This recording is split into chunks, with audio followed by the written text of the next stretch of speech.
much more active role this time than I did the last time. Called the Constitution of Grenada Caribbean Court of Justice and Other Justice-Related Matters Amendment Bill 2018, one of the 8 attempted 2 years ago. It includes almost everything in the 2016 bill, but removed are the sections that speak about the code of conduct for public officials and the swearing allegiance to the country. Debate has continued over the years about doing away with the Privy Council and replacing it with the Caribbean Court of Justice System, the CCJ.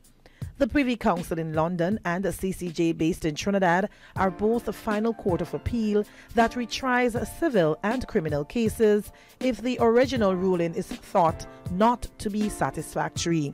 But proponents argue that the CCJ, formed and operated by the Caribbean people, would allow for a sense of independence and would make access to a fair trial much easier. The arguments in favor of independence, the CCJ being an independent court, and in fact, the CCJ being one of the most independent courts in terms of structure and appointment of judges.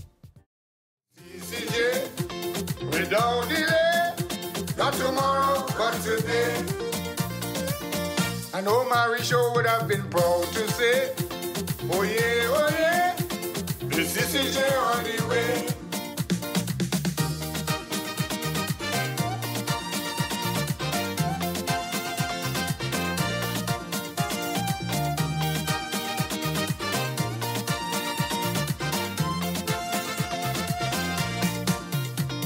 Down with colonialism, that was the slogan. And a good morning to Grenada, Carriacou, and Petit Martinique. Once again, it is time for Hard Talk. My name is Sheldon Scott. I'm Devon Romain. And this is Hard Talk. We're live on 97.5 City Sound FM, 89.5 CRFM, 92.9 on the Sister Isles of Carriacou and Petit Martinique, and 94.9 We Vibes Radio in Brooklyn, New York. Good morning to everyone. Yeah, we're saying good morning to everybody. Everybody. Amount of people I meet over the last few days again to say good morning to. The amount of family I discover and all kind of thing they too. Yeah.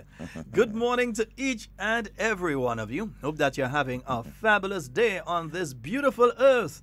Yeah. Carl, good morning. Yeah, I do apologize for not being around on Friday. Yeah, we do. We all do. You know, sometimes family matters. Family matters. Yeah.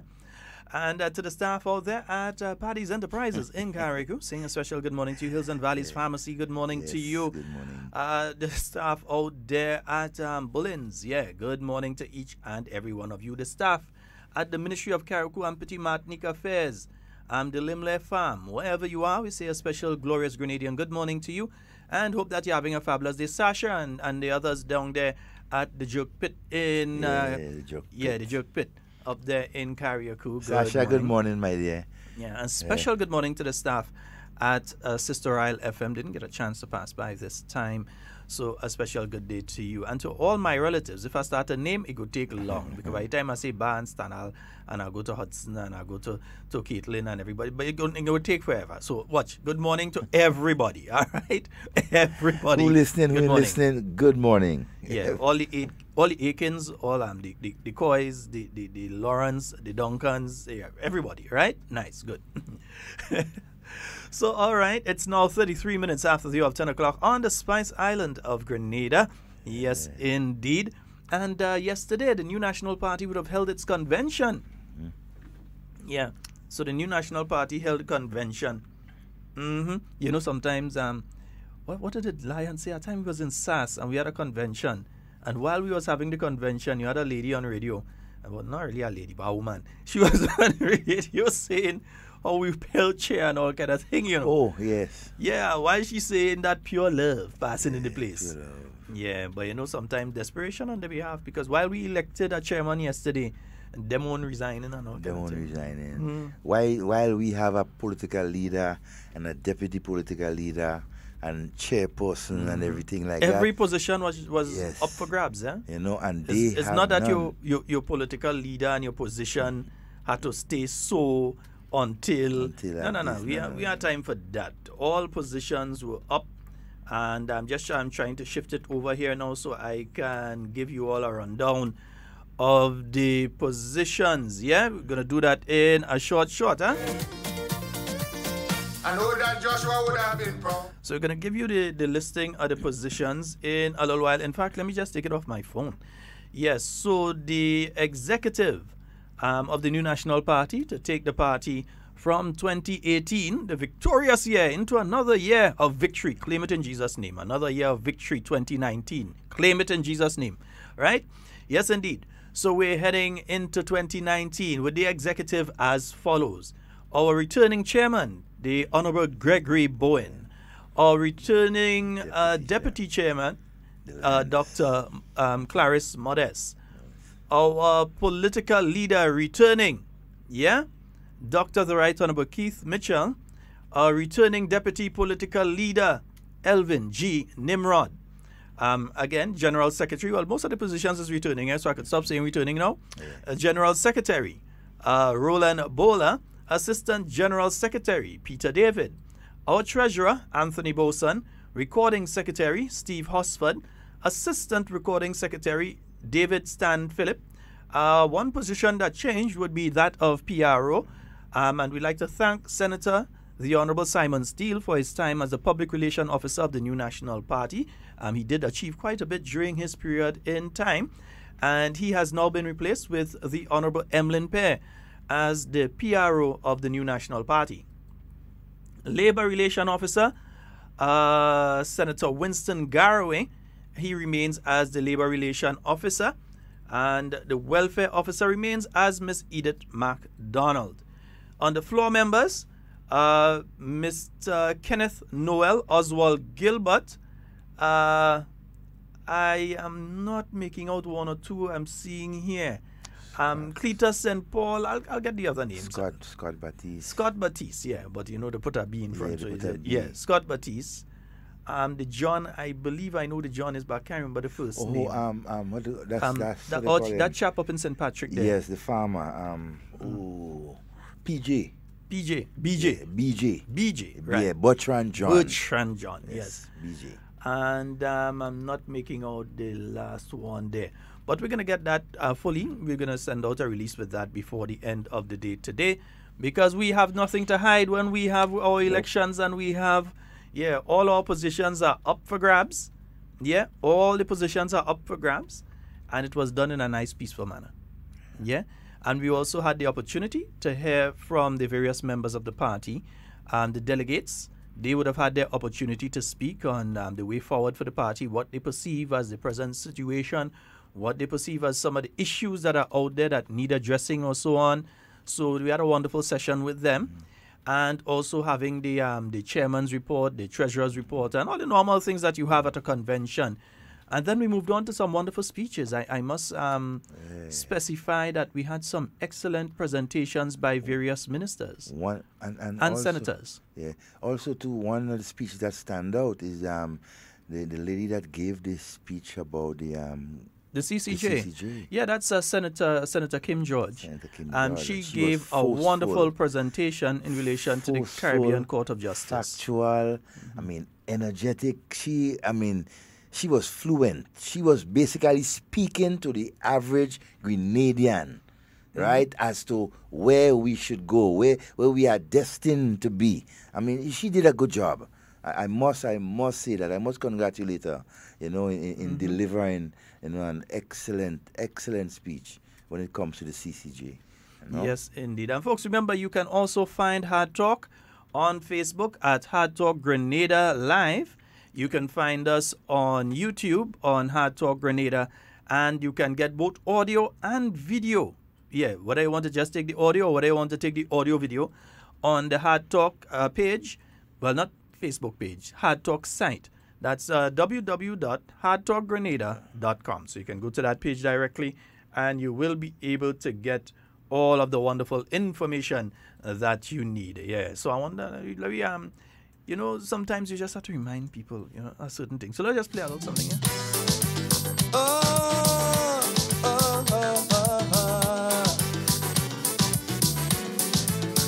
This is a new day. Are you ready for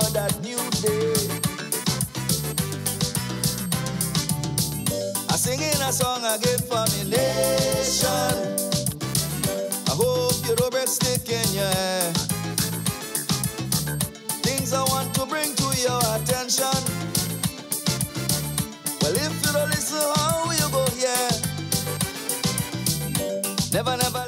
440737 and 347-329-3101. those are the numbers for you to call and get on to the inside.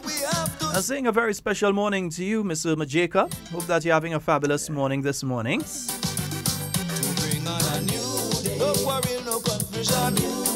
Also to you, Mammy George. Hope you're having a fabulous morning this morning as well, huh? Wipe away all your sorrow. Remember there is always hope for tomorrow. All of your sins. Miss Bernice, good morning to you. Put away your grievances and open your heart to receive. Yeah, Miss Yvette up there in Mount Rush. Good morning. And hey, Camille Teresa Scott, good morning to you. You know I'm coming to Camille because you know she has sales going on, eh? She has seen a lot of fruits and so pear, lime. Well, just pass and you go see. Miss Glenna Nelson. Down there, yes, Miss Glenna, I remember you. Miss Glenna Nelson down there in Woodlands. Yeah, I hope you're having a fabulous morning this morning as well, huh? Yeah, don't forget, hard talking, forget you, we're listening. Kane Rowe up there in Shanty Mel, good morning to you. Yeah, and well, it's been a while since we've spoken to Auntie Ruth as well. Auntie Ruth also. Yeah, Auntie Ruth, it's been a while since we've spoken to you. Yes, good morning. And good morning to Flowers Lady out there in St. Mark's. We know you're not in the best of health, but hey, may the Lord be with you and bless you, guide you, and you know. Yeah, let me say out there in Pity Martinique, first of all, my good cousin Hudson, morning to you, bro. Yeah. Hope everything is okay with you and the family. And also all the rest of you out there, my good friends, yeah, like, oh gosh, why the name slip you? Sherma, yes. And then, oh boy, why the first name I just always call is the one that's slipping me right now? Oh boy, it'll come back to me in a little while. You know? It'll come back to me in a little while. My brother has some roots in Pity Martinique. You know, he was married to a Pity Martinican, Rodney Romain. Yeah, I just can't remember the lady's name. Them roots uproot? Huh? Them roots uproot? Yes, it was, you know. Them roots uproot? Yeah, like well, you know, the children is always there. They have their lineage. And so Des and Les. You know, that's his two children. His wife was, is Pity Martinican, and so, Wonderful people, huh? Oh, yeah. Yeah, wonderful people. Just didn't get a chance to run over this time. And the next time I get to Carriacou, nobody's stopping me from going to Pity Martinique. You've never been? Boat. I've never been to Pity Martinique. Yeah, then you know you're missing. So. I'm saying, you know. Yes, indeed. And folks, remember, we have several activities coming up. Remember, the 6th of November, the opportunity is going to be coming up. I am voting yes. Yes. And I would suggest that you do the same. I can't tell you how to vote. I could make a suggestion. Yeah? And my suggestion is that you do the same. I have no shame in doing that. Yeah? Because others are out there saying vote no. Yeah, they're coming to you and they're saying vote no. And it's nothing, simply spite or hatred towards an individual, or the childhood playground mentality of I ain't get everything I want, so therefore nothing must happen. You know, you're playing cricket, and Devon, we play cricket with coconut bat and thing in the road already, and some fella might take a piece of board and he make a nice bat and he come out and thing, and as soon as he out, take his bat, he put it under his hand and he gone. Or you rest on the side, you can't bat with it. Yeah, unless he get what he want, nobody else can get to use the bat. You understand? That's how some of them acting. And you play cricket with guys like that before? Of course. Every real Caribbean child who play cricket in the road, all of these days I find... You don't find that in the road. You don't find it. That's too much car now. Yeah, even football and so. You have a boy who have a ball and you find he can't get a game because he's not the best, but the ball is his. Taking the ball and go with it, man. Petulant children. Yeah. That's what they're behaving like. So unless they get everything that... And the thing is, in life, you never get everything that you want. Nope. And these individuals are unwilling to compromise. They are unwilling to compromise. For instance, as I said last week, I had one of the most dunce political statements ever when I heard the acting political leader of the NDC saying that you have to organize so that everybody can get everything they want before you go forward with the CCJ referenda. That's absolute nonsense. It's a dumb statement. because everybody will never get everything that they want. Never. And then there are others who keep moving the goalposts. So they put the goalposts here and they say we want 1, 2, 3. And you say, well, we're not sure we can give you 1, 2, 3, but we can give you 1 and 2. And then they say, yeah, but we want 3, 4, 5, 6, 7, 8, 9, and 10 now. And then you might go through there and you decide, well, we could give you 7. We might be able to give you 9, and we certainly can give you 10. And then they say, well, okay, we want 1 to 10 together with 11, 12, 13, 14, 15. So they keep moving the goalposts. So it becomes impossible. So, and that's the whole thing with them. Frustration. If they continue, I will not be surprised. I'm saying it openly. I will not be surprised if the traveling circus of no comes up with some sort of legal challenge to holding the referendum on Tuesday. I would not be surprised. Look out sometime this week. Yeah, it was the modus operandi the last time, and they haven't changed. Yeah. So I would not be surprised. It would not shock me in the least to see them come up with some sort of legal challenge and try to throw it off or try to stop the referendum from taking place, that sort of thing. Well, you know what I've failed realized, the last time, eh? You know what I've realized? In the politics of Grenada, right, and we have seen the divisiveness of some of the people against the NNP.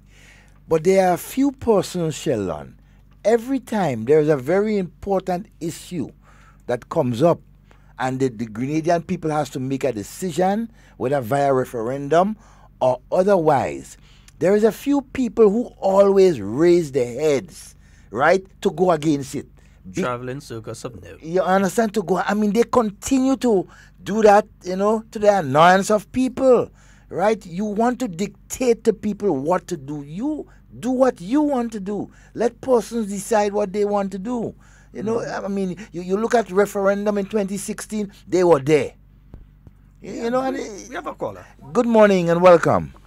Good morning, Mr. Devon. Good morning, Sheldon. Good morning, my friend. Yeah, I have a gripe.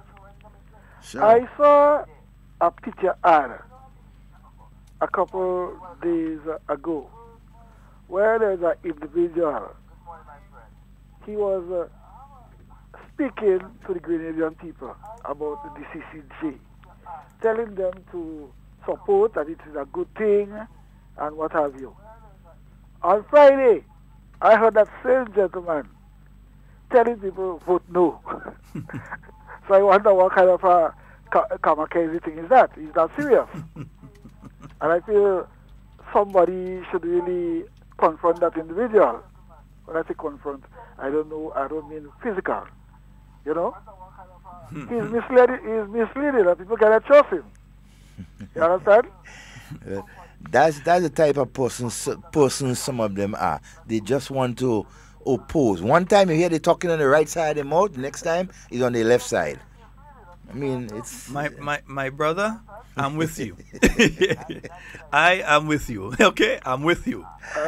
All right, brother. Take care. I am with you. We have the budget coming up soon. We have the throne speech and budget immediately after the referendum.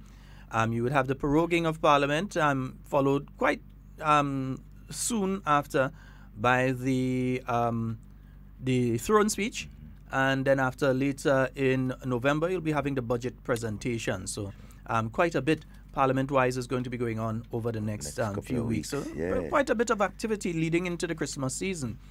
And Devon, all of this while other countries crying.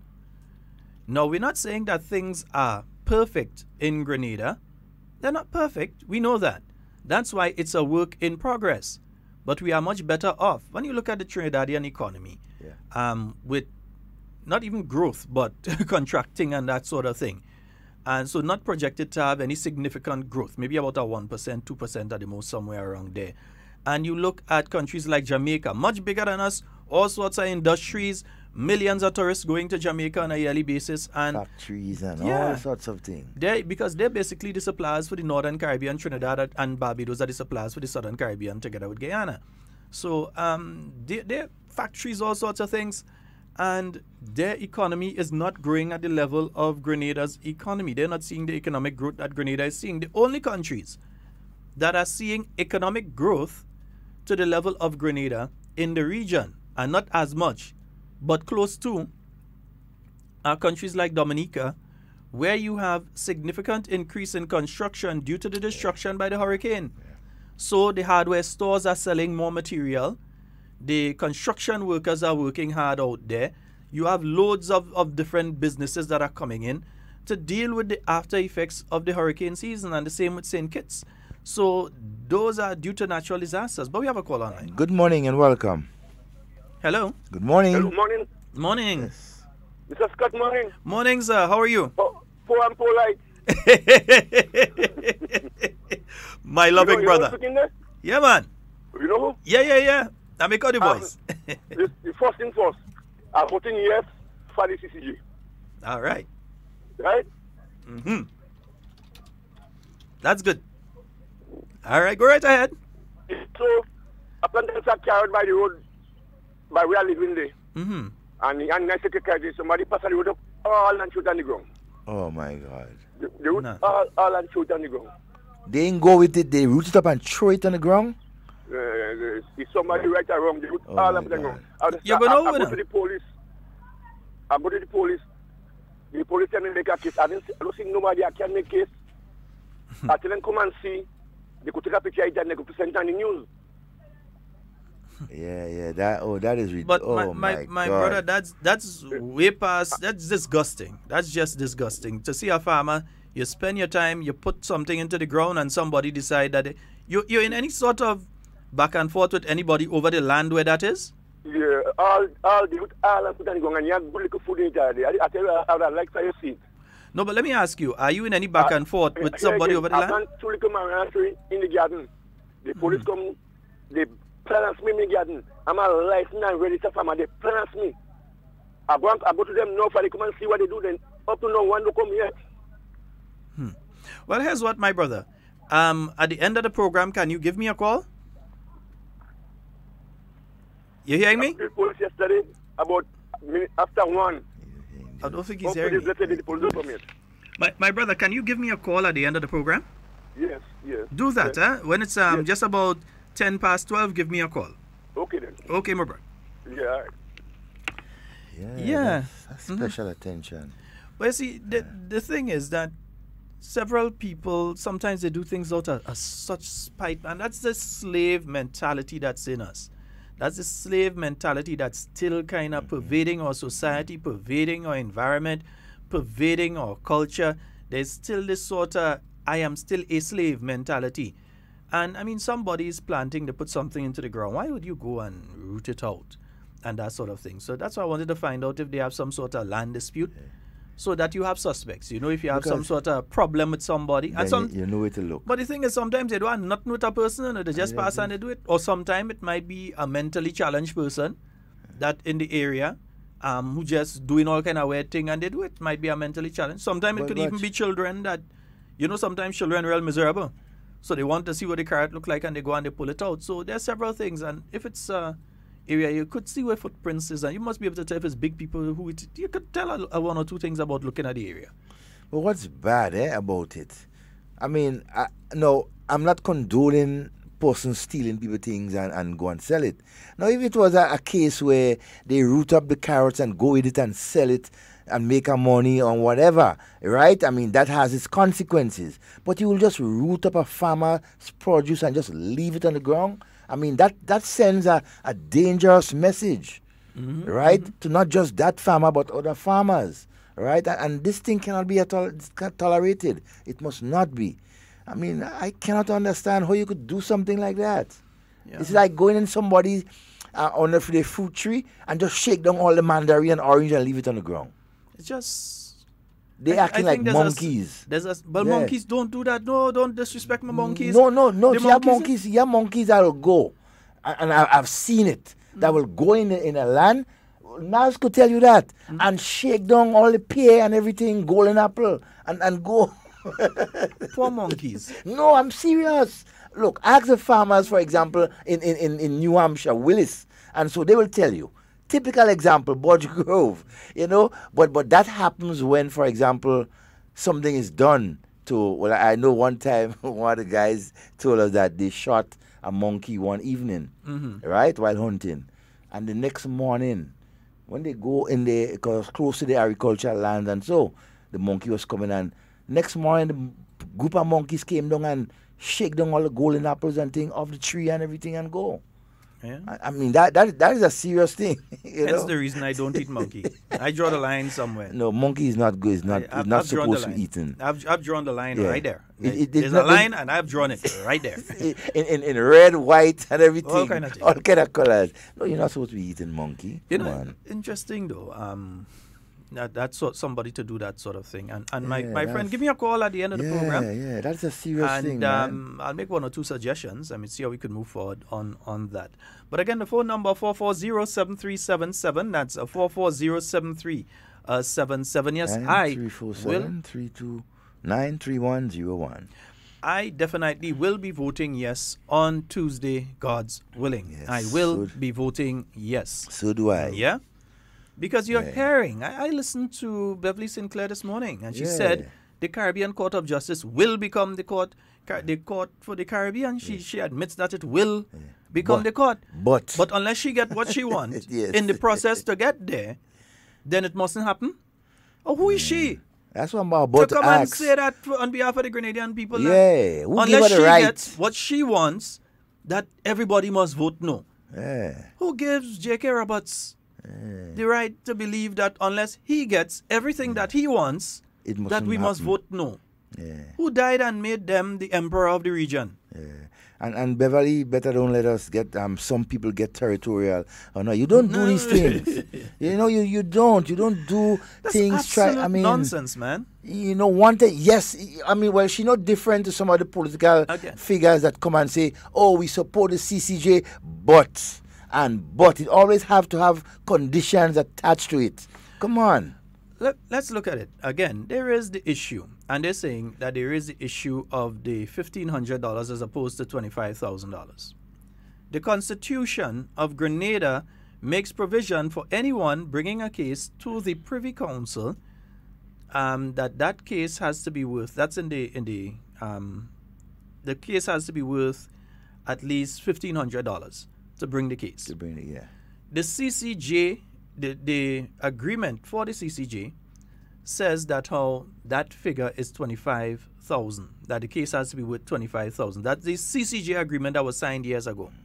But it also says, even though putting that 25,000, that if there is a law pre-existing in your country, that they're going with what the law in your country says. Yes, it supersedes. It also says that if there's a figure that's in the constitution of your country, they're going with the figure that's in the constitution of your country. Exactly. Yeah?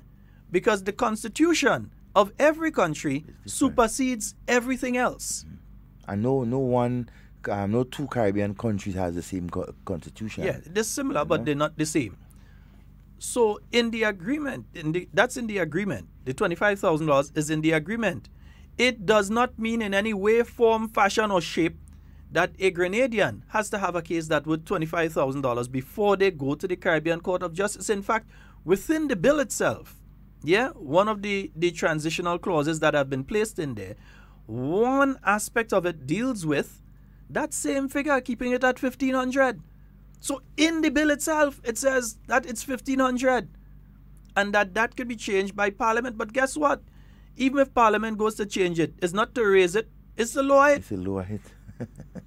Because if you raise it, and somebody goes back to the Constitution, they go say the Constitution says $1,500. Exactly. So you could lower it. I don't think if it's lowered, anybody going to challenge it and say, well, it's unconstitutional. You can't say $300, so that's unconstitutional. No, they will challenge it if it's higher. So obviously, Parliament will only be able to go down, not up with it or maintain it at the present level. This has been explained to these individuals on several occasions. And they know that. It's been explained with them present on television, on Beyond the Headlines. It's been explained to them on radio before. The traveling circus of no have made a habit of going around to all. In fact, for instance, you're in St. Mark. The people of St. Mark come out, they have their questions and so.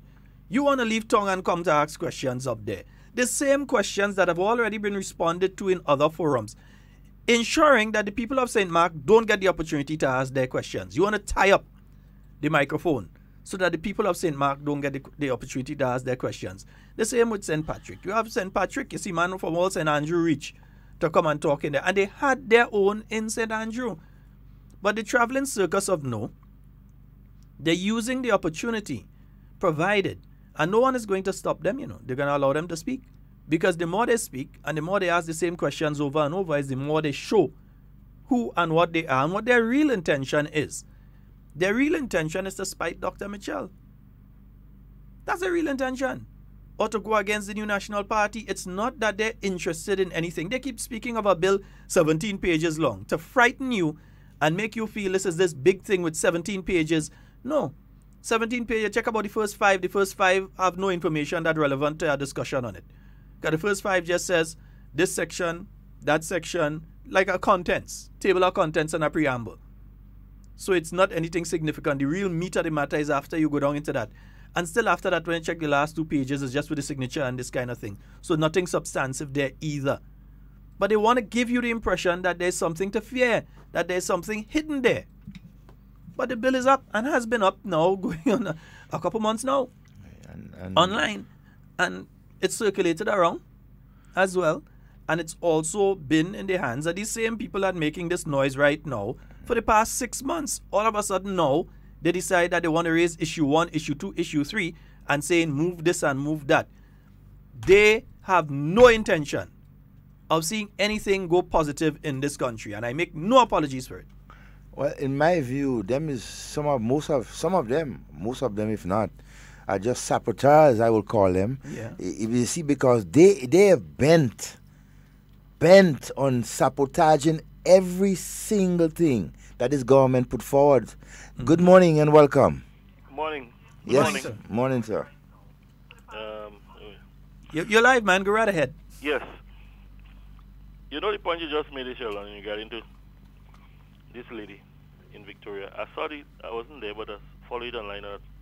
I felt the same way, You know?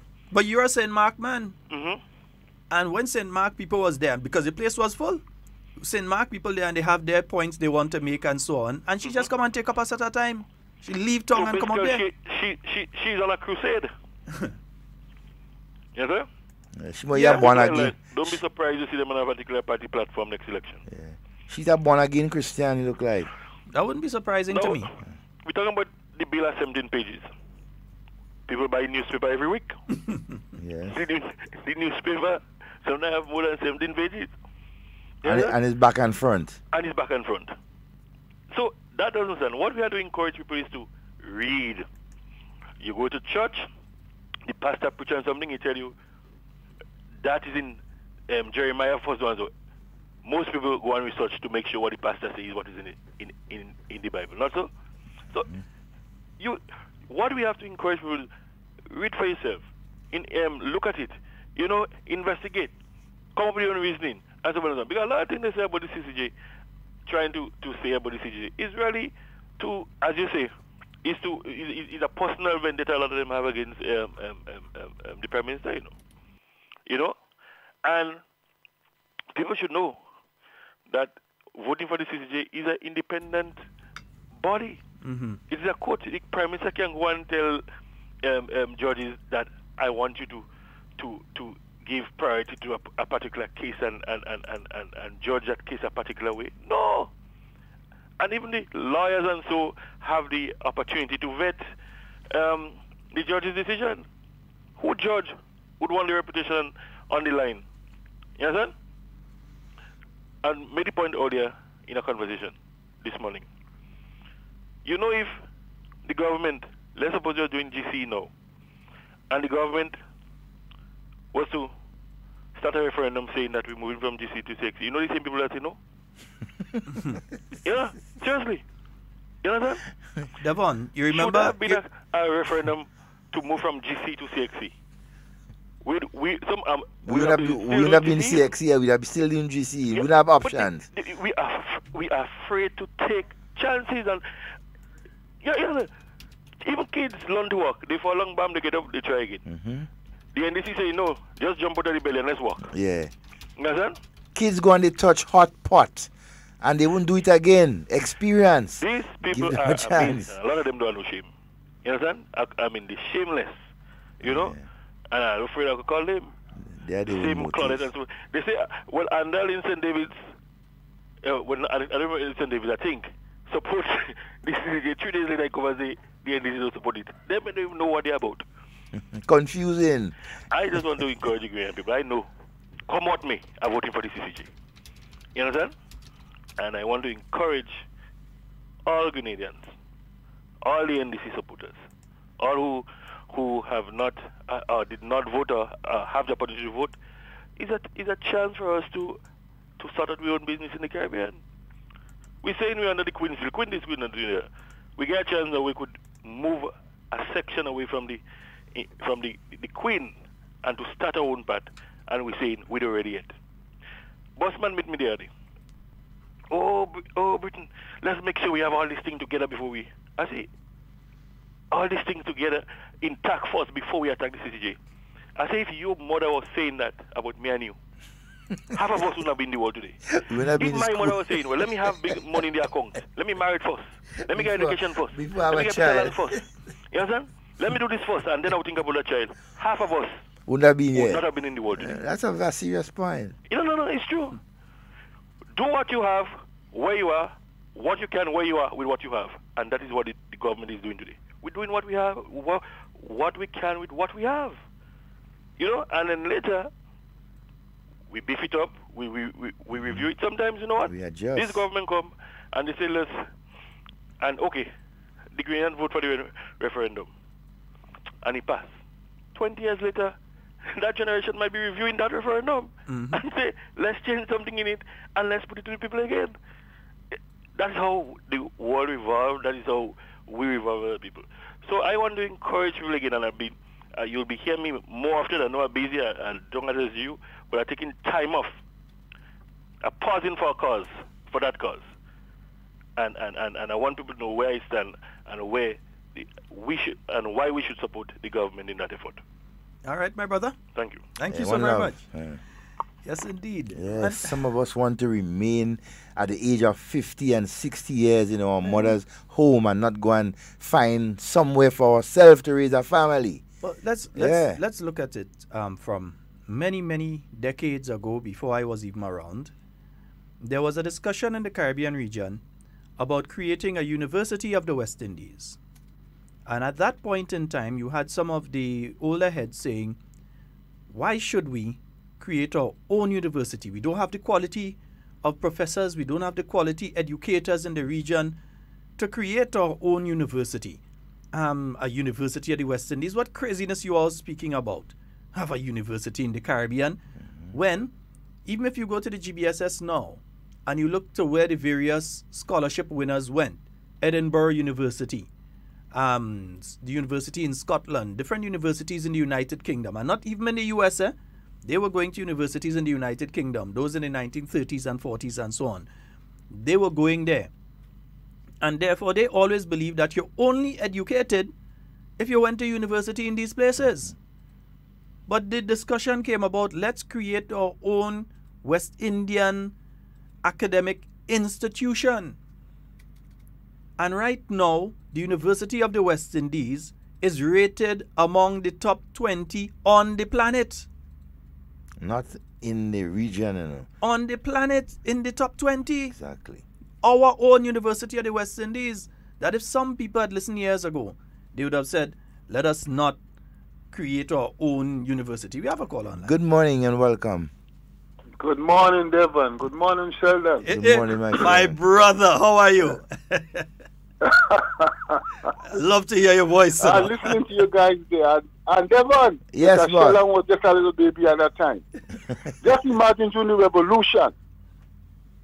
And that topic came up about the CCJ.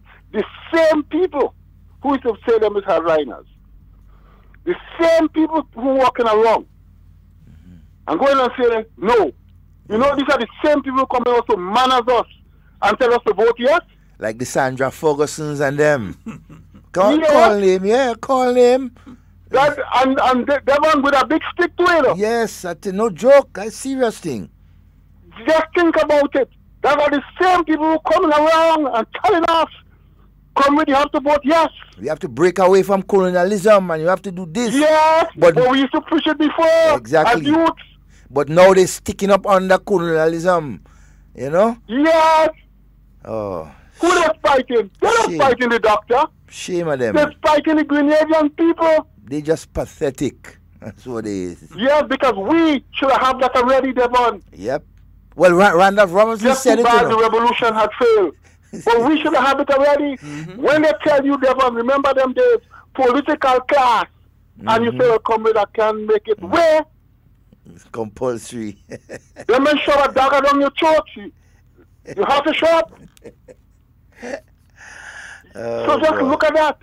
And that's the same people and sons of daughters of the same people coming today and telling the Grenadian people, no, you could, I like the CCJ, you know, but you know, something missing. Something missing. Something will be always missing. Especially Sandra No Ferguson. man is perfect. Yeah. I mean, I listen to her. No man is perfect. No man is a man. It's just a process. We're starting a process. One by one, we try 7, we can't work. We take 1. 7 too much. 1 not enough. I hope they don't have children to help me go out there, man. I hope these people have no children to teach nothing. Keep their education and what they know and go to the grave with it. But that, right now, because that's what he look like. Have a good day. All right, my brother. Morning, Mr. Gary Peters. Have a good day, my friend. Take a good one. Go take care.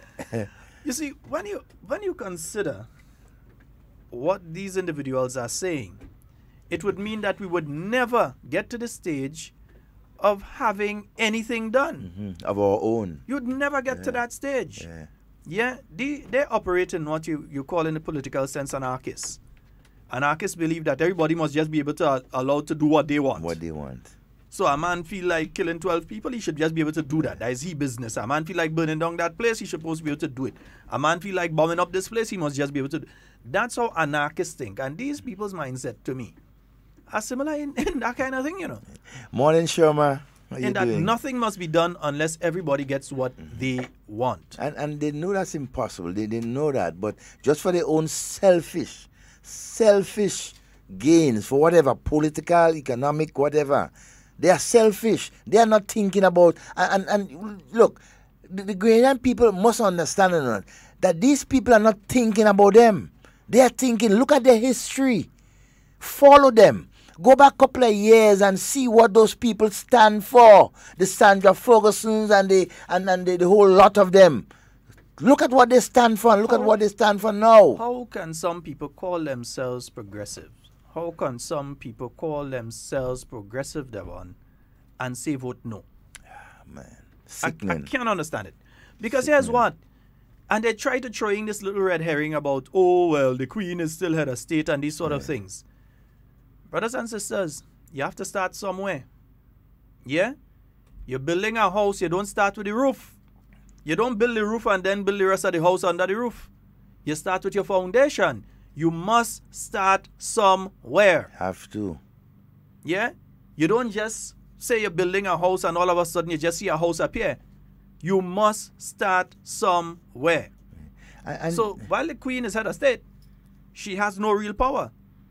Because, number one, the recommendation for Governor General comes from Grenada. Exactly. She doesn't sit there and decide, well, I'm sending my cousin or sending one of my sons for a while to be governor down there, or one of my uncles, as was done way back in the days with the king that abdicated.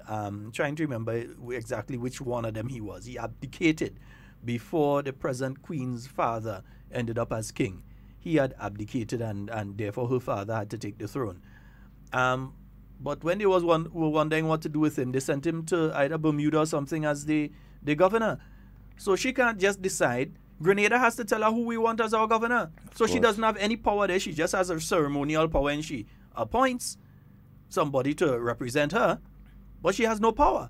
She's told and she follows up and she says, okay. You ever see the send her name and she says she ain't taking that person? Right? Secondly, her money on the her face on the money. We are in the OECS. What we use is the EC dollar, not the Grenada dollar.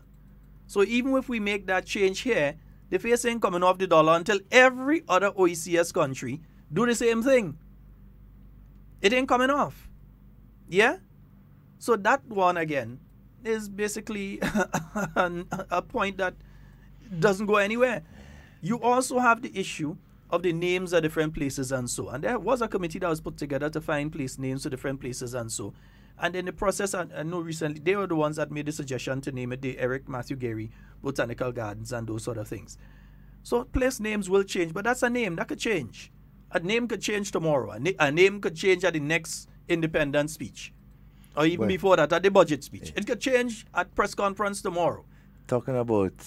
that's a non-issue. That's just nonsense. Talking about some of the names, and like name change and so. I'm sure if on this referendum paper you had the name change of certain streets in St. George's like Melville Street and Scott Street and so, these same people will say no. The same set of people will come and they say, no, why change it? We accustom it. Let's leave it so between this and that. I mean, that's the mindset. Yes. That's the mentality for of, them. Of these individuals. They believe that unless things are done exactly how they want it to be done. It mustn't happen. The thing is, you have various groups of them. So you have this one wants it to be done this way, and that one wants it to be done that way. They may have an interlink in that they have one thing that they agree on, but they have differences on different other things. But both of them want everything that they have into it, and they expect to get it that way. And they call themselves progressive. And to hell with the Grenadian people. I'm telling you, that is them paff, and them that take off the uniform and run. Back in... even before that, there was paff. Even before that, there was just mouthpiece and tour alongs. Yeah, a lot of the revolutionary leaders will tell you that. There's some cognitive dissonance taking place there because their actions and their words don't match. Good morning and welcome. Gentlemen, good morning. Good morning to you, sir. Yes. You know, sometime let me see if I could use this as an example. I recall years back, we all know we have the revolution allowed Grenadian students to go to Cuba and study, return. We have professionals that have come back. We have had doctors. Example within the medical field as how that psychology operates. We have doctors, we have dentists go and study. I recall years back, maxillofacial services was done at the General Hospital by a Seventh-day Adventist preacher who had that dental training, and you know there was at the same time one person who returned from Cuba who had that same training, but they were getting the services of that gentleman for free, and it was said, you know, why buy a cow when you're getting free milk? You understand? So the Grenadian who specialized was not employed. As such, the Grenadian had to leave and go St. Lucia, where she was recognized and indeed given the job to so do. You understand me? And in other words, what I'm saying is, eventually that dentist from the Adventist, he was of age. He eventually get tired, went back to America, and a vacuum resulted. You understand? The Grenadian was already in St. Lucia, where she was recognized and established and comfortable, you know, and she having been rejected, you understand, and having been made comfortable, that vacuum remained until eventually there was a subsequent Cuban graduate from Guyana to fill that space. But I'm just making the point is that is the kind of thing where we say, you know, we have to appreciate our own more. We have to appreciate our own more. And you know, while the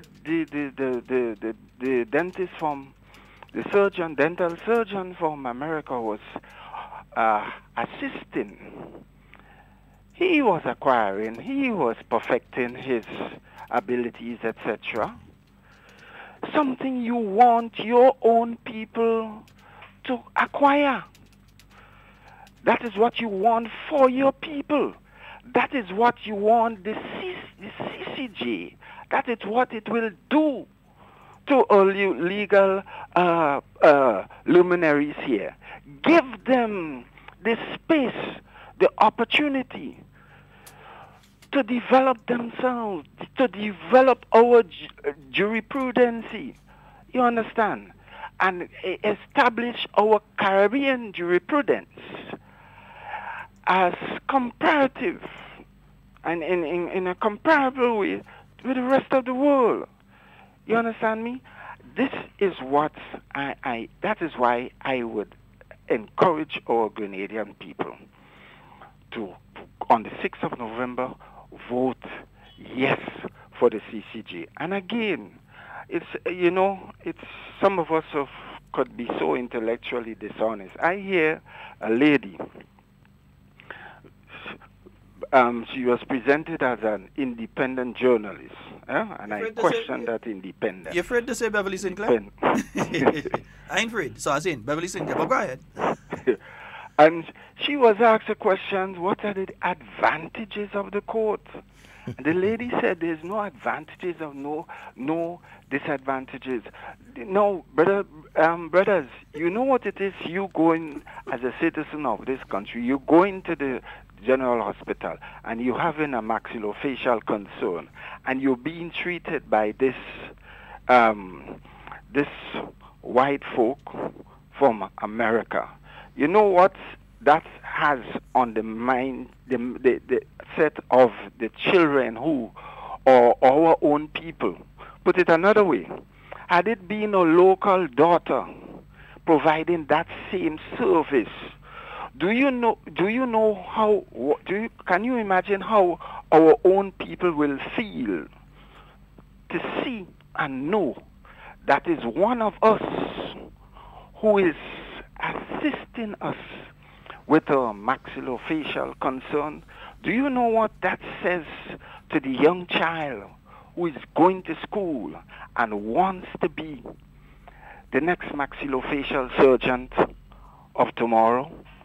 Do you know what the CCJ would mean to our young illegal students who wants to be the next Chief Justice of the CCJ of our region? That's the opportunities. I mean, and how, as Brother Scott, or was it Brother Romain, how can any progressive-minded individual advocate against our adoption of the CCJ? Totally mind-boggling. Totally mind-boggling. And I'll go further. The question of the yes. The fact they are saying that the fact that the government tell people yes is not allowing people to think. That is a fallacy. The government tell people vote yes. The people have their own intelligence. They have asked, why are you telling me to say yes? They have asked for reasons. But these people of the no, of the no caravan, you know, they seem to they project that issue like if the government just say yes and people run with it. The people we are a thinking people. The people have asked questions. The people have been given answers. In fact, the people tell me, even have asked them to give us the reasons why you tell us what are the things, what are the advantages, the very advantages. Tell us why we should say yes. You understand me? So I mean, these people they are really misrepresenting the fact, and indeed they are the ones who are being deceptive. They are the ones that are trying to deceive the people, and they are not looking at the bigger picture, the mental liberation, the emancipation of our people. But you think they're not looking at it, but they don't care. Motivation that people would have to feel proud of themselves.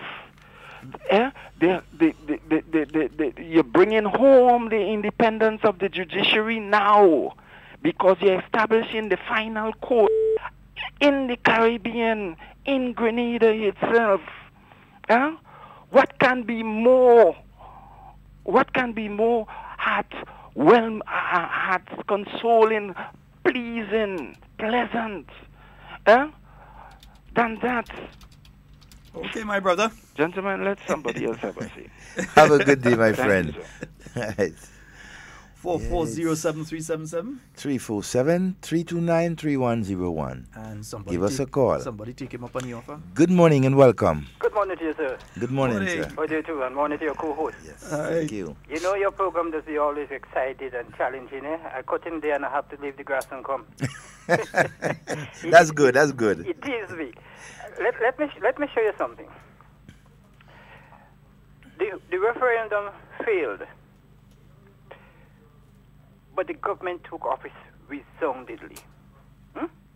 The referendum failed. The referendum and the election was back to back. The referendum failed miserably. But the government, which has to manage for us, succeeded resoundingly. You have to read through the lines. And this gentleman says Grenadians are a thinking people. And that is right. That is very, very right. You see, we come through suffering from way back when to now. And we ought to be very, very careful. And what has me, your program is a very intelligent program. What just has me concerned sometimes is when I hear people is described, the very people we want to use, being described as they are dunce, they didn't go to school, and they're not Grenadians. Let diplomacy rise above everything. We are not too diplomatic in this country, and that's where we're failing. We have to be very diplomatic, especially when we go into the air. Because just one little sentiment, look what happened in the hospital recently with a statement the Prime Minister make. You see what it has? And I zero in, I said, yes, that is going to happen. And it was so, it happened so fast. That people said, you were there, were you part? I said, no, I'm not part of this. But I saw that coming. Diplomacy will allow you to see the effect from the cause. And so I'm saying to people as they deliberate on these radio stations, please be very careful with your own, who you educate.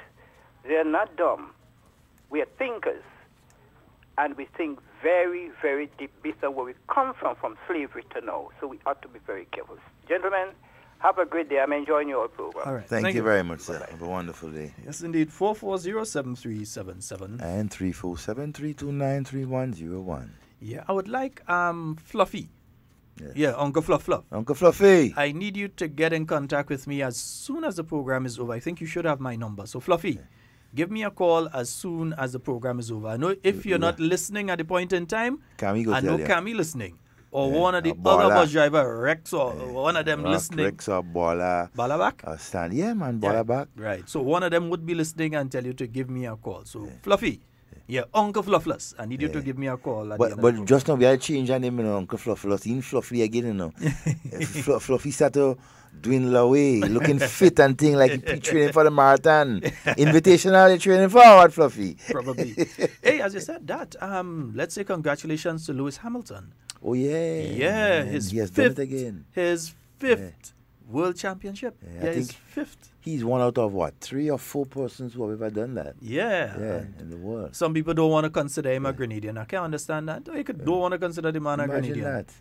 The man does come here. In fact, he doesn't let people know when he come here No, again. He come here and go because visit the family and thing, and then he got so the much grandfather here and thing. negative things some of us here in Grenada have done, to try to tarnish his image and everything like that. But hey, you know what? He still lives on and representing us as a people. Despite how you want to take it, yes, he's one of us. Mm-hmm. He is one of us. Make no mistake about that. We ain't guessing that. Yeah. Yeah. Right? You know? Unlike some of us who like to run remote and have no roots to Grenada, but want to make decisions for us. But here's this one though. The Guav Polyclinic, the sod was turned on Friday. A lot of things happened this weekend where we were off and so on. On Friday, multi-million-dollar project. I'm trying to remember who it's funded by. I think it's by the European Union, or the World Bank. I'll get the exact figures roughly going to take about 16 months, so that's roughly about a year and 2 months or so. So somewhere around 2020. In 2020, we should have the opening. The opening of the that. Guav Polyclinic mini hospital. That should be open. Finally. Yeah. This turning take place and thing. All right, so we're going to have that coming up. So that will be, that sod turning took place on Friday gone. And so I know the MP amazing. for the area would be really happy. Yeah. And it's amazing. That's a project that should have, in my view, completed and in operational up to this point. But again, when you have a set of politicians who are bent on revenge and vindictiveness and so, right? And you have seen it both with that center in Guav, you have seen it with the Grenville Market Square and Bus Terminus, right? The abattoir. You have seen it with some of these guys just come in and just change up everything, causing the Grenadian people to, but the bottom line now is that we have the achievement. Yes. The sod has been turned, the facility is going to be built. And also, they can't stop it. On Friday, we also had the commencement, 750 young persons. Yeah, you heard me say 850 before, I know. 750 young persons were engaged in the Imani program. They had their commencement ceremony at the Spice Basket on Friday last. We're going to try to get some of the audio from that so that we can play it in and between for you. The present deputy principal or assistant principal also at Heinze actually was an Imani trainee as well. You have one of the banks in Carriacou, the manager was an Imani trainee. So the Imani program has been doing a lot, and they have been producing, I know of nurses who were Imani trainees attached to the General Hospital. I know of people who have gone on to do their doctorate in different areas, and so that started off in their field as Imani trainees. So while some are attacking the youth and attacking the Imani program and attacking young people who are looking to do something other than sit on the blocks and not look for something, instead of they're trying to come up with a program to try and help them on their own, you don't need to be in government to do a program to help. You can start your NGO and you could do your programs and help young people and so on too. Instead of focusing on that, they're cussing these young people for being involved in the Imani program. But we have the commencement taking place in Carriacou tomorrow. That's what makes it 850. So we have the commencement taking place in Carriacou tomorrow. I'm not sure on the location and so on. I'm waiting on that information. So the commencement ceremony of the Imani program for the Sister Isles of Carriacou Petit Martinique will be taking place tomorrow. So that's in one swoop, 850 young persons who are engaged in something positive. And I'm so glad to be seeing over my timelines these young people who are glad to get up in the morning now and dress. And Papa, what? Devon, if you see some of them dress, seeing some of them going and look for the clothes and so, because they're part of something now.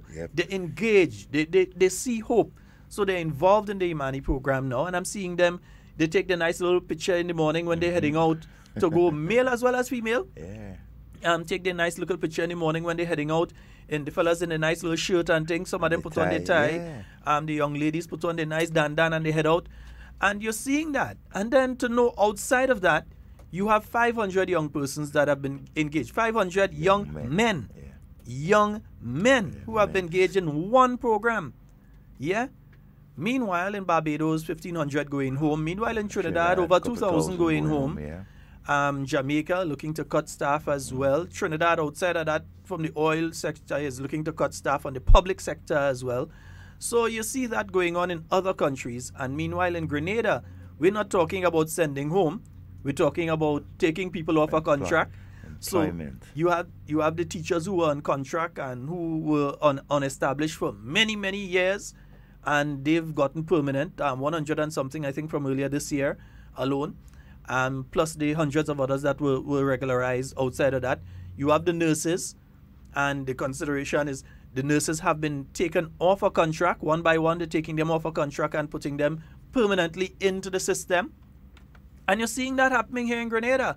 And while we are having that discussion here in Grenada, other people are asking us to lend them our Minister of Finance and our Ministry of Finance. If they could get the whole ministry, they're taking it. But if they could just get the minister alone, they're taking him. Good enough for them. You think this award for Minister of Finance came about? When you look at what's going on in other countries, you think the Minister of Finance award came just so? It didn't come just so. It came because of competence and because of the respect that other islands are showing towards Grenada. Not just other islands, other countries throughout the world are showing towards Grenada. When they want a poster boy to talk about how to move forward with your economy.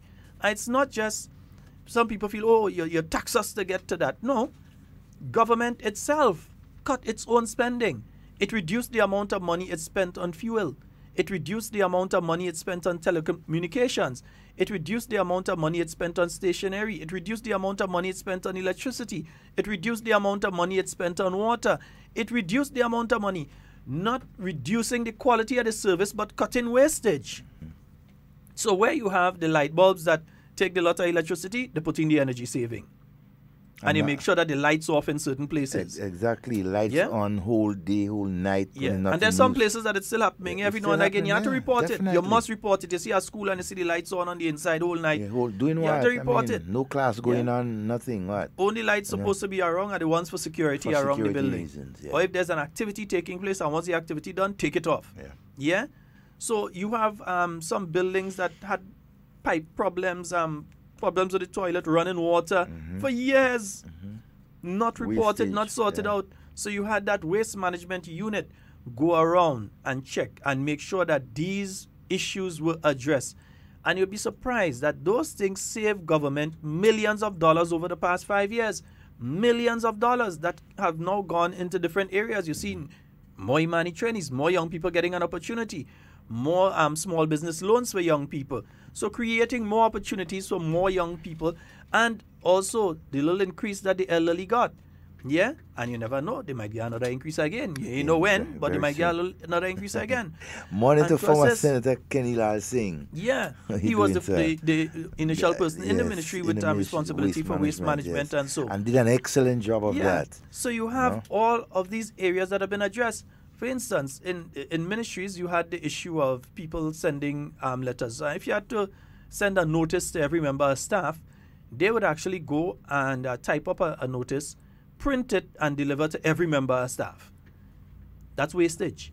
You're using ink, you're using electricity, you're using paper, and you're using time to go and do that. When nearly everybody has a mobile phone now, so they just send the message to everybody. Or you use email and you email people. Yeah, so you WhatsApp people, you email people instead of always having to go through the paper route, because it costs money, and that saved hundreds of thousands of dollars as well. So there are so many different aspects of wastage that existed that have been addressed, and these are things that you don't often hear certain people talking about, because they don't want you to talk about that. They don't want you to discuss achievements and so on. Yeah, they want to just come and tell you vote no, because you're supposed to have something against a government that has been doing what it has been doing. So it's just vote no. No way, no reason, no rhyme. They come with an issue, you explain the issue, you clarify it for them, and then they come back and ask you the same question again after you have clarified it, and you use factual information, you point it to it and say, these are so-and-so is the case, so-and-so is the case here, so-and-so is the case here. This is the way we're going with it. But these people don't care. They just don't care. At all.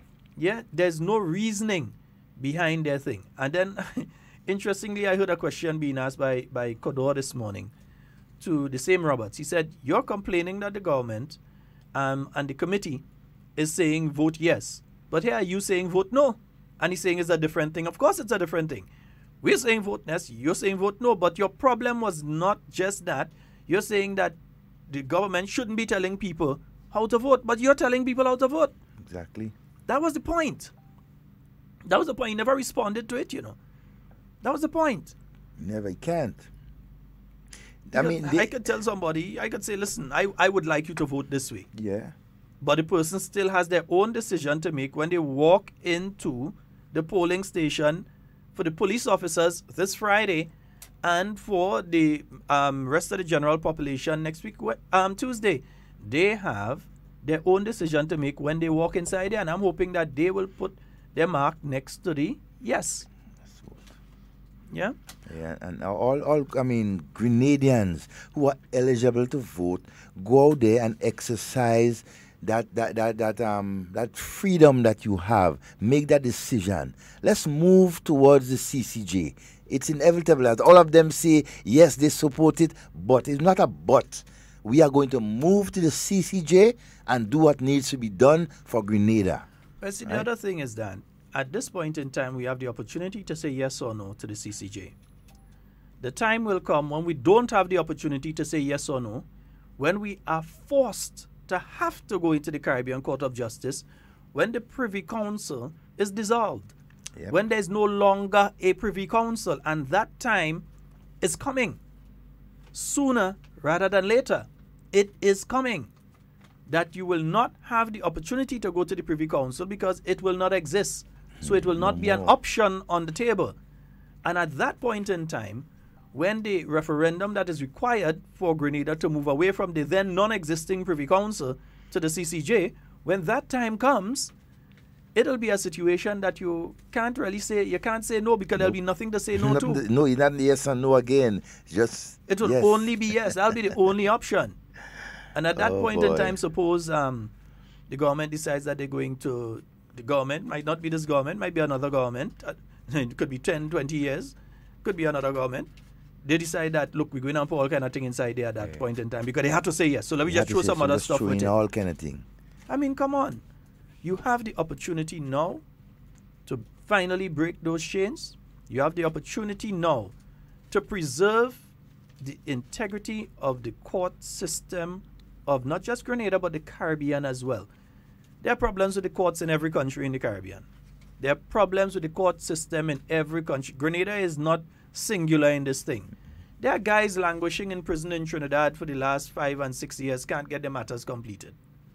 They are. And the same is the case in Guyana. The same is the case in Suriname. The same is the case in every single Caribbean territory. So the issue of facilities and the operations of the local courts in general, the local courts, happens in every Caribbean territory.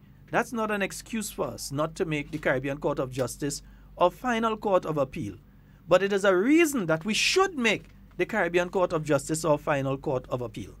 Because it is a model that the other courts can follow. The Caribbean Court of Justice on several occasions has admonished different countries for either the judgments that came through or different aspects of the judicial system in different countries and so. They have not said, okay, well, that's just the case in how the place is. They have said that this needs to be improved. Exactly. And what better for when you have, learned gentlemen and ladies sitting, right, in a court from the same country or countries that you dwell in and would be able to advise you on some of the things, very important thing that needs to be done, right? Okay, as Sheldon has said, there are so many issues within the court system within the Caribbean, right? But we are getting there one by one. We are making sure that we have, right, our leading court in place, right, that could help steer and guide most of the judgment and decision that we would make for the future. All right, and so must break some eggs to make an omelette. Oh, come on! You want to just throw the eggs inside of it and think so? You end up with shell, boy. not you understand? You must break some eggs to make an omelette. Because you there's this, and you see, people talk about the state of different things, but let's remember certain things. And I'll more switch to Devon on this one because I can't talk to it in the full sense. The St. George University, Sir Eric Matthew Gary went through hell. to have the St. George University here. He got it here. At the time of the invasion in 1983, you think it's the kind of buildings you're seeing there now that the SGU had? No. St. George's University School of Medicine? No. You remember the kind of buildings they had there? Well, it's nothing like what they're right now. Yeah, well, they had to start somewhere before they got to the stage that they are right now to become one of the world-renowned schools of medicine. They was in Grand Anse, right by the beach. That's where they were. Yeah. Right there were there. just a few students in the other location. But the main one was on Grand Anse Beach. Exactly. As I said, you had to say. Right there in Grand Anse Beach, how much? It was only about between 12 to 1,500 American students that were in Grenada at that point in time. So what if Mr. Mordecai and the others had said at that point in time, look, the facilities down there ain't working out. Let me just forget Grenada. Let me just forget about this school of medicine and so on. Let people go to the school of medicine in the United States. Grenada would have suffered. Right now, the St. George University School, well, not School of Medicine alone, but St. George University contributes to 22% of the GDP of Grenada. In other words, they provide directly and indirectly 22% of the gross domestic product of Grenada. That's the students that buying food in the supermarkets and so on, and that you're going to see by Rebel Burger down by Saigon, and that you're going to see on Wall Street buying a piece of barbecue or buying something there by one of the vans or something, or that you bounce up in the Spiceland Mall when they go by my good friends in Chopsticks or one of the other places and thing there, or they go and they shop in Real Value, or they shop in Foodland, or they shop in Andals, and you see them around. And then the rentals, the places that they are renting to stay, the vehicles that they are renting or purchasing while they are here, down to the fuel that they purchase when they're here. If St. George University has School of Medicine not purchasing fuel, there's a significant drop in the amount of fuel that's being sold, This fuel that they use, the fish that they buy, the poultry and so that they buy, the different things that they do, they contribute to 22% of the gross domestic product of Grenada. But if the people had said, this thing ain't working out, we find that we can't house them people and them proper, we didn't think we could stay here, they would have been gone. But look at some of two other benefits again. Look at the employment situation when it comes to them. Hundreds of Grenadians, right, have been given the opportunity to be employed at that university. Also, look at the amount. Looking for drivers recently again. And look at the amount of Grenadian students, young persons who now have the opportunity to exhale, right, to the fullest potential, right, at the St. George University. Most of them, 100%. Right? Yeah, so the folks that down at Garfield's Bar right now, they're employed at Garfield's Bar. I mean, the St. George University School of Medicine students that come and they doing the exam and so on, they think I need a little break, man, and they run over by Garfield's or they run over by Boardroom, by Options over Container Park and so on. They say, let me get something to eat. Let me sit down by Garfield and make a whole talk with him and take a little drink and so. And then they go and they take a rest and they get up and they study and so again. They contribute to the GDP of Grenada in a significant way. But if people had the mentality of these people who call themselves progressive but have no progressive thoughts, if they had the mentality of these individuals, right now we would not have been talking about St. George University. At all. Look at, for example, look at the amount of construction that's going on around that area. So many apartment buildings. What do you think they're building it for? You think it's visitors or even for me and you? No, students. Hey, I thought one of them build with Lego, I passed the 1 week, I didn't see it, I passed the next week, I see it, Yeah, I understand. So much opportunities given to us as a people. I thought it's Lego to build the thing with me. Yeah, man. So, again, so it's... And this is only possible because of the way that the present administration is operating. In fact, there's a statement Dr. Mitchell made yesterday, and I think let's hear. We have a winning team. You have gone through a lot of difficulties over the years with your party. We are where we are today. It's a strong, united party. But I just want us to be aware that we could improve. In everything you're doing in life, colleagues, we could improve. And I just want to point out, it was a point that was made earlier on today. I think it's significant and we need to be aware of it. We must realize that the party has grown where it is today because we have always reached out to most of our opponents and provided opportunities for them. we have to continue to do this. This party and your government has consistently indicated that we serve the entire population, not just those who voted for us. And I want us to reinforce this, colleagues, because by doing so, we'll continue to go from strength to strength. What some of us don't realize is this: if we do not help a brother in need or a sister in need, we not only doing something morally wrong, but we also hurting ourselves politically. Because some members of our own party have family members who did not support us. And if we appear to victimize them, we can turn our supporters off. So it is bad politics and morally bankrupt. I'm saying this because there are some of us, colleagues, who believe that we must get everything. Some of us cannot satisfy. Some of us, colleagues, we working, we have something else doing, we on the side. But something else come up and somebody else get the bread, he shouldn't get it because he's an NDC. How the hell you mean he shouldn't get it? He has a right, colleagues. He has a right. And I'm saying this because I want us to stand up for what is just. This party will never reach where it is reached today if we had not opened our arms to persons who did not support us before. In fact, colleagues, I can say to you, the only person beside myself who started the NNP in 1984 as a public outlook, known member of the NNP and still here today is Larry Joseph. In other words, this party has continuously brought in people, different persons into the party, and that's why we are unbeatable today. Let us continue, sisters and brothers, in that frame. Yes, indeed. Words of wisdom. And you hear it from a prime minister, a man with experience, eh?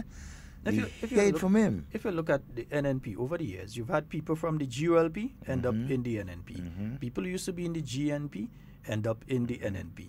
People who were in the NDC end up in the NNP. People who were in the PLM end up in the NNP. People who was in the revolutionary movement June 1979 to 83. In the NNP. People who were in the MBPM end up in the NNP. So you name it, they have ended up in the new National Party. It's the only party that has that open arm to everyone once you have the country at heart. Once you have the country at heart.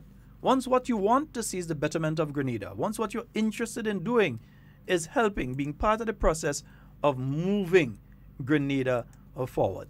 And I'd like to say a special good morning, happy birthday, and happy wedding anniversary. First of all, happy birthday to Mr. Richard Macphail.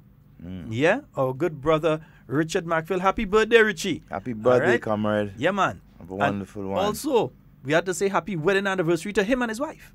Wow. Yeah, to Richard Macphail and Mrs. Paula Macphail. We say a happy wedding anniversary to both of you as well.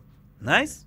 Beautiful. I couldn't let the program finish and we don't do that. And Miss Bunnies? Boss, you're a lucky fella to ring the woman's hand to marry you on your birthday. Boy, you are a lucky fella. Congrats to you. Miss Clytie, good morning. Good morning, Miss Clytie. I hope you're having a wonderful morning this morning. Hey, good morning to all the vendors of our nation, wherever you are. Right, doing your business in the Market Square in Grenville, in St. George's, in Victoria, Soteres, St. John's, and Dave, wherever you are, as a vendor, the fish vendors, hey, good morning to you, and we hope you're enjoying a wonderful day, all right? And so the bus drivers of our nation and conductors, good morning to you, the doctors and nurses of Grenada who continue to do an excellent job in providing professional and good healthcare service to the nation. Good morning to all of you. Hey, today's also the Hitman Inspector Buddy? Yeah, Roger Elimas Gilbert. He getting old, boy. He's old not getting man. old, he's curing. No, he cure already, man. He cure. Hi, Depot, good morning to you, bro. And Depot is saying objections are local and not logical. Local in the sense that whether this referendum passes or not will continue. Voters list, boundaries, election, ballots, boards, composition. I want to hear what is wrong with the institution of the CCJ. Yes, but is a cowardly excuse to continue on a path of contradictions. Coward. That's what they are. Cowardice. They are cowardice. and those of them who are thinking that used to be the ones who used to be upfront and say, long live and this and that, and let's run from colonialism. But hear them now. They're right underneath the bosom of colonialism. Let them come when they reach their run. Despicable, pathetic. You guys and girls are. You see, what is happening, Devon? You all were chanting, let them come, but you didn't realize some people are serious about the thing. They really wanted them to come. So in other words, it was a psychology. Yeah. The part, you realize I was only saying let them come. There wasn't talk saying the part about we go bury them in the sea. Just let them come. Some was saying we go bury them in the sea, but some was only saying let them come. And you could see a lot of them now coming out right now, eh?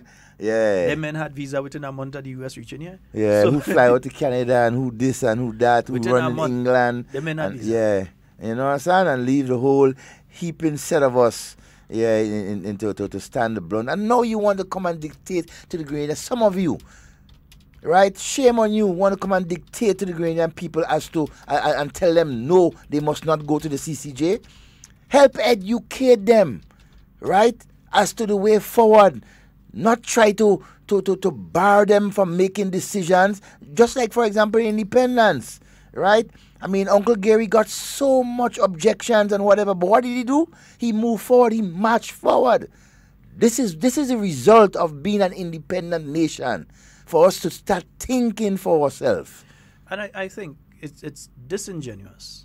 It's intellectually dishonest. It is false, it is untrue. It is in no way in the realm of reality to say that all the CCJ committee is saying is vote yes. That's man. The committee has been having meetings. That's dishonest. In fact, I'm pretty sure they're having a meeting somewhere right now. The committee has been having meetings with different organizations. They had a round table with churches. They've been having meetings with the SGU students. They've had meetings with the TAMCC students. The business sector. The business sector. They're going to different business places and they've been having meetings and so on. They've been having meetings with government ministries, statutory bodies. And they have not just been walking into the meeting and saying yes. And you know, it is disrespectful to the intelligence of all the thousands of people that the committee would have spoken to, the men and women of the Royal Grenada Police Force and so. It is disrespectful to the intelligence of all these individuals to give the impression that all was done is that the CCJ committee walk in and say, vote yes, and just walk back out. They went into the history of the court. They went into the history of how we came about with the court. They went into the Privy Council and how they came about the history of the Privy Council. They took questions from individuals. So it's not just going out and say yes. It is information has been provided. There's a website. There's the website of the CCJ, ccj.org. There's the also the Facebook page, CCJ Grenada, Yes Grenada, CCJ Yes Grenada, that you can go to and get information on what the committee has been doing. So it is false. It is disrespectful to the intelligence of the persons, the thousands of persons that the committee has met with.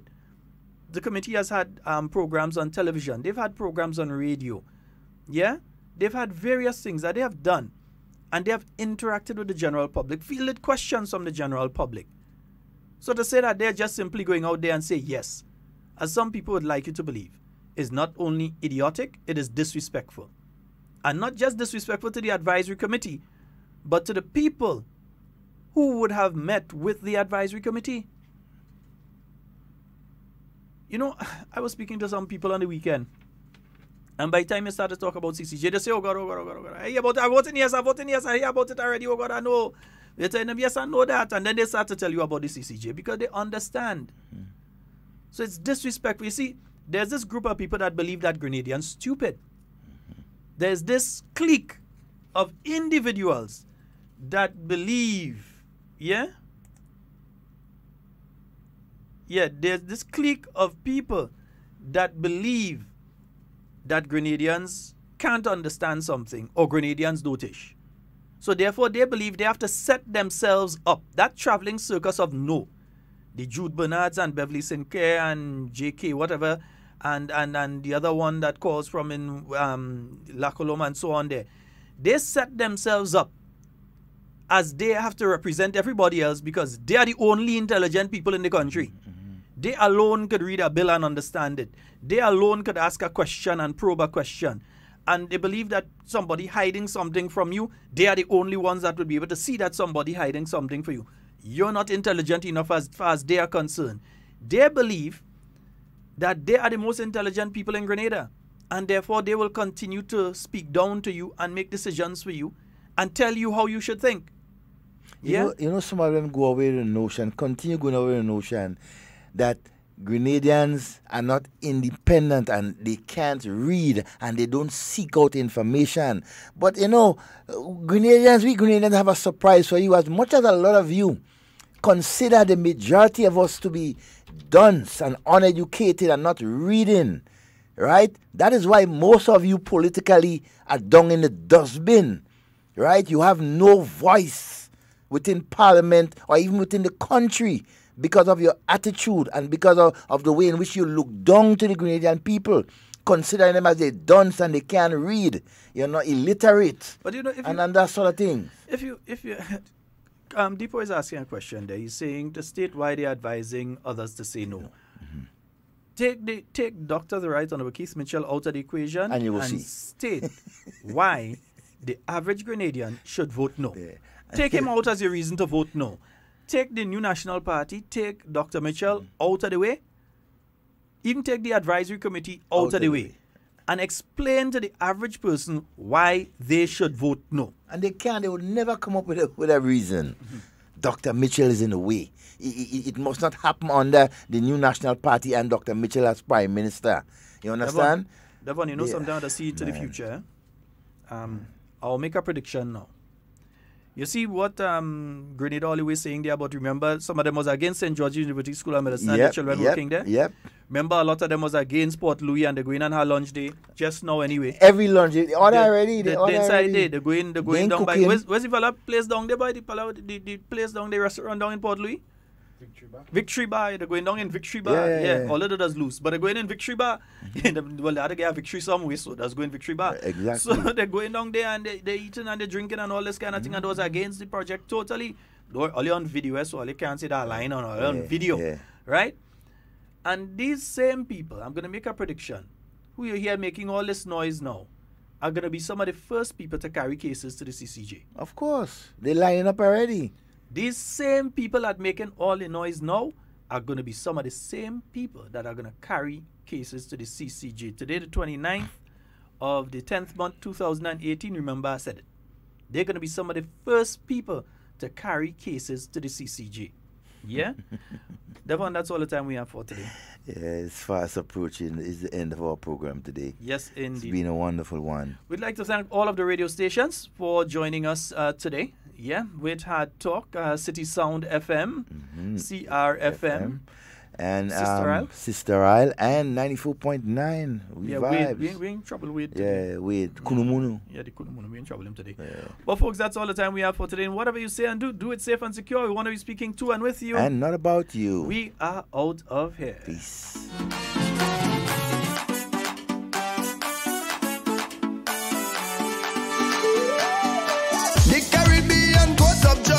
Reaching one unity, coming together as one. Hear what we say. When you see November 6th, we voting against all the CCJ. Come out and make the right decision. It benefits in everybody. The Caribbean Court of Justice is what I come to promote. So when that time we just stick, make sure you go out and vote, believe it. Let us get it right. I say everything has to fix. One Caribbean, one community. CCJ, yes, they have the remedy. For the CCJ.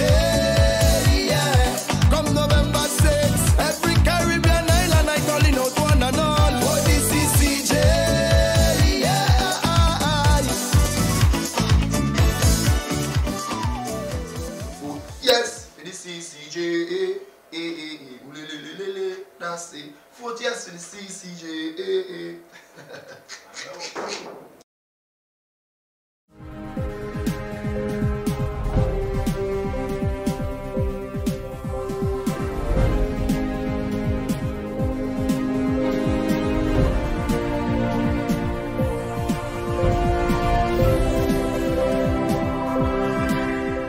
More training and job opportunities for young people under an improved Imani program. Details to this story and more in the National Report.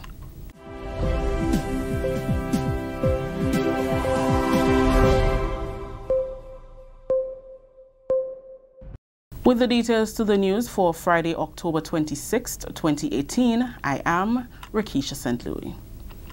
800 young men and women are getting an opportunity to chart the course of their lives under a new and improved Imani program, which was launched on Friday. We get more in this report from June Paul. 800 young Grenadian men and women between the ages of 18 and 35 are part of the new Imani program BAT 6, which boasts of major improvements to that which was first launched 16 years ago. It was launched at the Spice Basket on Friday, where Prime Minister Dr. the Right Honourable Keith Mitchell spoke of his government's fundamental responsibility to provide opportunities for the youth. All that is necessary, my dear sisters and brothers, is you to grab the opportunity and use it effectively for yourselves and by implication your families and your country. That's all you owe us. You owe us nothing else. Friends, the sky is the limit for you. The opportunities that are available to you today were not available to me when I was growing up. With the technology in front of us, there's so much more we can do with the same amount of resources that we had years ago. So that's why we said, look, despite the fact when we came into government in 2013, the country had no money. But with no money, we still felt that we must dig down deep and find whatever resources that we can find to be able to bring in a few thousand young people and to give them some hope.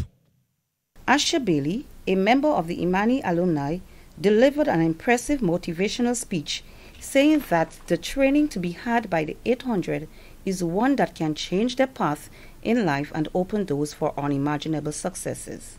As a former Imani, I cannot overemphasize the value of this program to the youth of Grenada and its ability to propel young persons to develop necessary employable skills in a most hands-on approach. Trainees, this experience will not be all smooth sailing. It will be challenging. You will be frustrated at times. You will be labeled negatively at times. But I urge you that you have to overcome these challenges.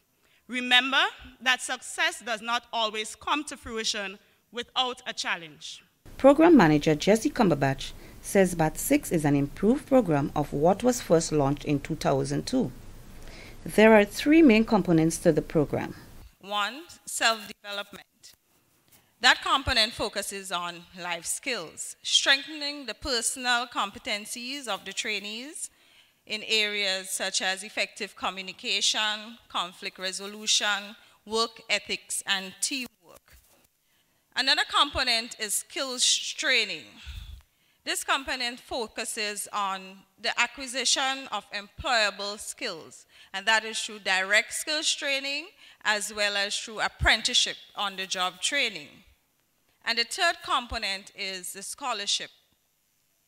It gives you an opportunity while you're part of the program to continue education at a tertiary institution, whether it's college or university. Also attending the launch and orientation ceremony was Minister for Youth Development Honorable Keith Lewis and Permanent Secretary with responsibility for youth development and the arts, Kevin Andel. The theme under which BAT 6 of the new Imani program was launched is Expanding the Possibilities, Breakthrough to Excellence. Thank you, June. It was on government's priority list for renovation, and now a contract has been signed and the sword turned to start construction on the St. John St. Mark Polyclinic, formerly called the Guelph Health Center. The project is funded by the European Union at a grant sum of $7 million and is expected to be completed in 16 months. Prime Minister Dr. The Right Honorable Keith Mitchell says his government continues to invest heavily in improving the health system in Grenada. However, he noted that an improvement in infrastructure must be complemented with an improvement in service delivery. Have the major improvement in the infrastructure. I say that's fine. But if you do that by itself and you do not move towards improving the quality of health care, you do not ensure that you have the right number of nurses and doctors to service the facility to deal with people's care, if you do not have the mindset of the staff of the institution to care for people, no matter how much number of persons you have in the system, if we do not see an improvement in the level of care and interest in serving people, you're still in trouble. Health Minister Nicholas Steele says the new polyclinic will serve residents of St. John, St. Mark and St. Patrick. He says the 3-story smart facility will offer a range of services including surgical procedures, dentistry and counseling. This facility is expected to deliver quality, integrated primary healthcare services to the residents of St. John, St. Mark's and St. Patrick's. These services include access to dentistry, nutrition, health promotion, pharmacy, mental health, counseling and health promotion services, thus increasing access to affordable and good quality services, especially for vulnerable populations, including our women and children and elderly, the unemployed and persons with disabilities. Parliamentary Representatives Alvin Dabrio and Dr. Clarence Modest Kerwin are overjoyed that the facility will soon mean better health care in the parishes. This project is evidence of this. Today, I am extremely happy and overjoyed to see the commencement of this healthcare project. It is certainly a great milestone for us, this sword turning. And I know you can truly say at last, with a confidence, because of the serious work that went in behind the scenes. This is the National Report. We'll have more news after the break.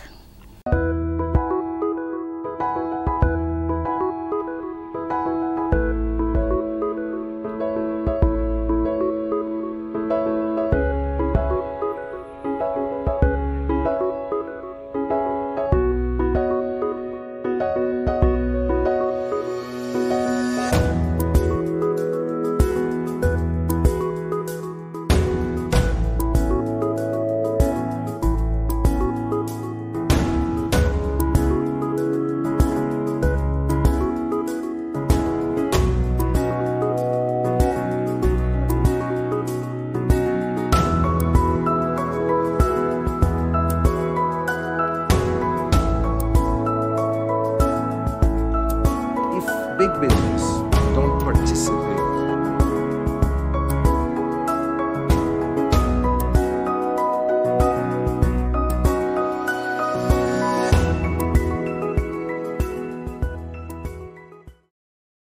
Welcome back. The government of the United States has used the occasion of Grenada's October 25th Thanksgiving celebrations to call for a continued partnership with Grenada and other OACS countries in the fight against transnational crime and mitigating against natural disasters.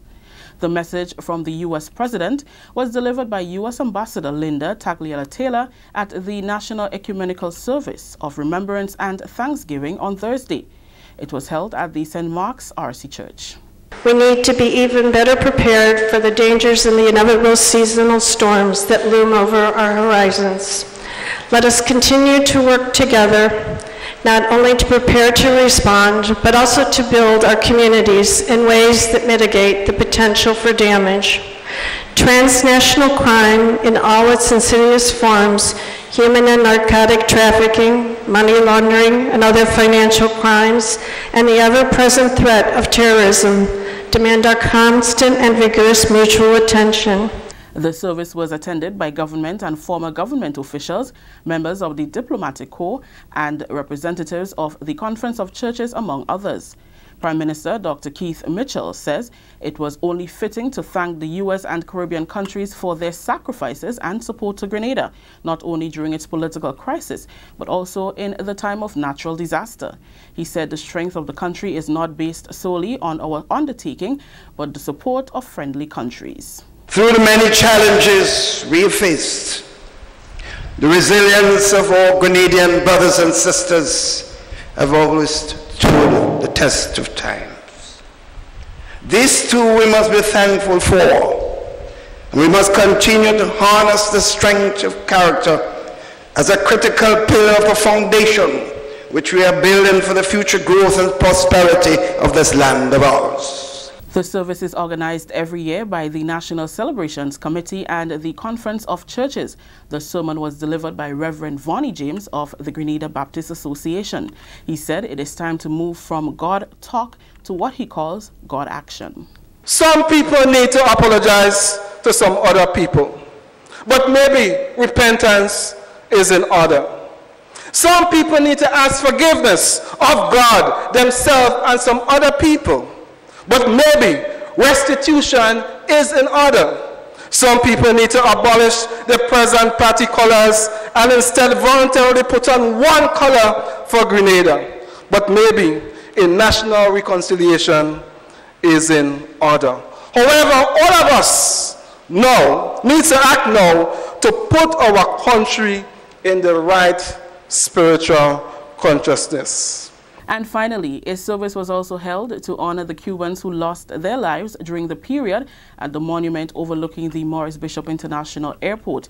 It was addressed by Foreign Affairs Minister Peter David, who said that Grenada will forever be grateful to Cuba for the sacrifices made by its people. I want to, on behalf of the people of Grenada, thank Ambassador, through you, the people of Cuba, because we are well aware Cuba has its own difficulties. Cuba is not a rich country. It is amazing. It is not a rich country, but anywhere in the world you go, the Cuban contribution to development is well recognized. A wreath was also laid by the Foreign Affairs Minister and Cuban Ambassador in memory of those who lost their lives while constructing the international airport. Following this, a memorial service was held at the St. George's Center Cemetery. Delivering the homily, Father Ronald Holder said there are still aspects of that period many do not know, and he is hoping the real truth will one day emerge.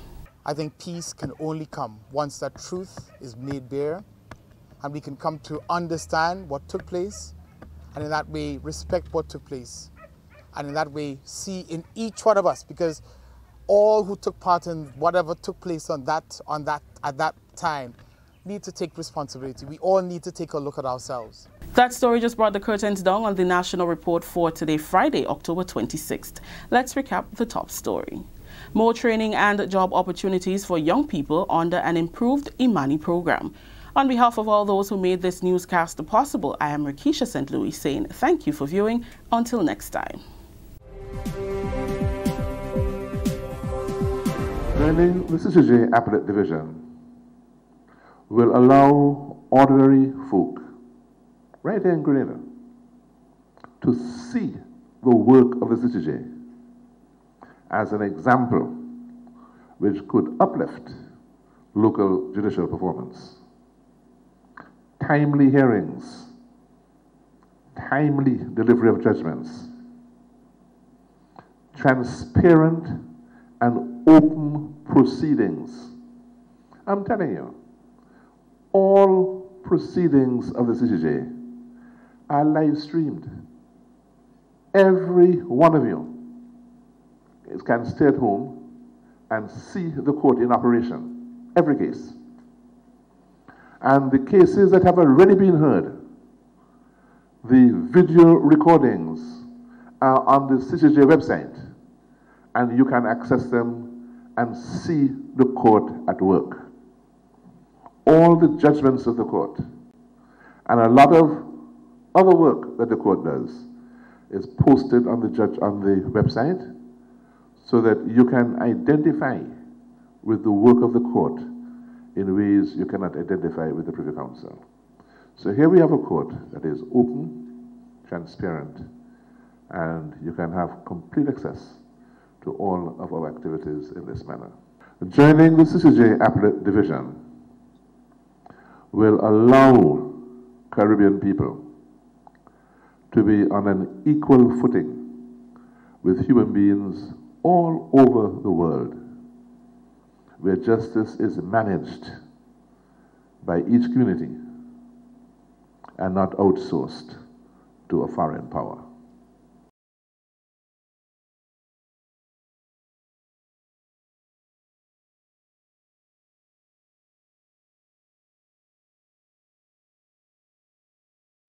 Ladies and gentlemen, this is not about me, this is about all of you and all of us.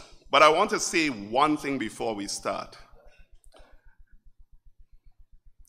In 1979, a number of our young people did something that reverberated around the world. Something that it may not have lasted forever, but has. In a world of no cell phone and no internet and no fax machine or nothing like that, has established institutions that today we are very proud of. MNIB, National Insurance Board, and the airport. You know, we should have been the first one signing on to the CCJ. We should have been. I don't know what happened, but given what we did then, we should have been the first. So keep that in the back of your minds with those of you who have all the excuses in the world as to why we shouldn't do it. Grenada is about to embark on another historic mission of amending its constitution for the first time since its independence. From all indication, the push is for the changes to be made before the end of the year, 2 years after the first attempt failed. We believe the CCJ is an important issue to take a second look at, and we're involving the same people, the community group, the legal professions, and other parties involved, and hopefully we'll have everyone playing a very united role in going forward, because if we do not work together, then clearly it's not necessarily going to pass, and I think it would be a tragedy of justice for this country and for the Caribbean. But I think it's about time that we stop having faith in everybody else but ourselves. All people, jurists have served regional and international institutions around with distinction, and it would be to me almost an insult to say to ourselves that we cannot be responsible for justice in our country. 2 years ago, 8 bills were tabled for constitution change. But this time around, the focus is on one which, if successful, will see the Caribbean Court of Justice replacing the London Privy Council as the final court of appeal. Prime Minister Dr. Keith Mitchell, who was re-elected to office by a landslide victory on March 13, 2018, says he intends to play an active role this time around. And the CCJ so far has demonstrated that it has stood out in terms of its decision-making process. And no one can say that the governments who are now the countries that are now part of the CCJ are getting decisions based on the govern those in political office. So in that sense, the people should be very happy that it's very independent judicial process, and I certainly, as a Grenadian and a Caribbean man, I certainly would want to support it. I will play a much more active role this time than I did the last time. The bill seeking the constitutional change is already out. It's called the Constitution of Grenada Caribbean Court of Justice and Other Justice-Related Matters Amendment Bill 2018, one of the 8 attempted 2 years ago. It includes almost everything in the 2016 bill, but removed are the sections that speak about the code of conduct for public officials and the swearing allegiance to the country. Debate has continued over the years about doing away with the Privy Council and replacing it with the Caribbean Court of Justice system, the CCJ. The Privy Council in London and the CCJ based in Trinidad are both a final court of appeal that retries civil and criminal cases if the original ruling is thought not to be satisfactory. But proponents argue that the CCJ, formed and operated by the Caribbean people, would allow for a sense of independence and would make access to a fair trial much easier. The arguments in favor of independence, the CCJ being an independent court, and in fact, the CCJ being one of the most independent courts in terms of structure and appointment of judges, not just in the region, but it is used as a model for other courts, particularly in relation to financing and in relation to the selection of judges. And that ultimately is the test. There have been some recurring points of concerns about the idea of the CCJ as Grenada's final court of appeal, access, cost, and the likelihood of political interference. What the CCJ has done and what has been approved with respect to the CCJ is the setting up of this independent trust fund that is managed by a board of trustees. And what is important about that board of trustees and the composition of that board of trustees is that you have no politicians at all on that board. Former Minister of Legal Affairs Elvin Nimrod tabled the bill in Parliament in 2016. Newly appointed Minister of Legal Affairs Honorable Kindra Mathurin Stewart says the implementation of the CCJ to Grenada will enhance the judiciary system of the trial and state. For Grenada to have access to the CCJ as its final appellate court, that would mean for us here in Grenada that our people would have greater access to justice. As you know, with the Privy Council, persons had to travel far to England to access the Privy Council. But of course, the CCJ is right next door, and I believe, of course, with its location and its ease of access, that locals, ordinary people like me and you, would be able to have access to justice. The Legal Affairs Minister says she believes there are competent experts here that are capable to execute the process.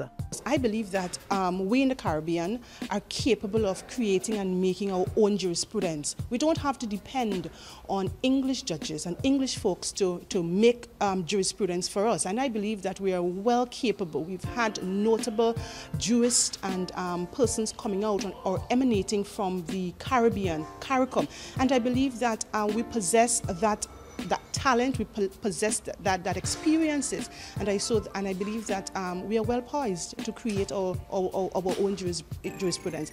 That in its sense alone too would basically signal, of course, a greater independence for us as an independent nation of Grenada, Carriacou and Petit Martinique. In October of 2016, the Grenada Constitution reform was held, where citizens took to the polls to cast their ballots for or against the implementation of the CCJ as the final appellate court. Constitution reform process then was denied based on the outcome of the votes.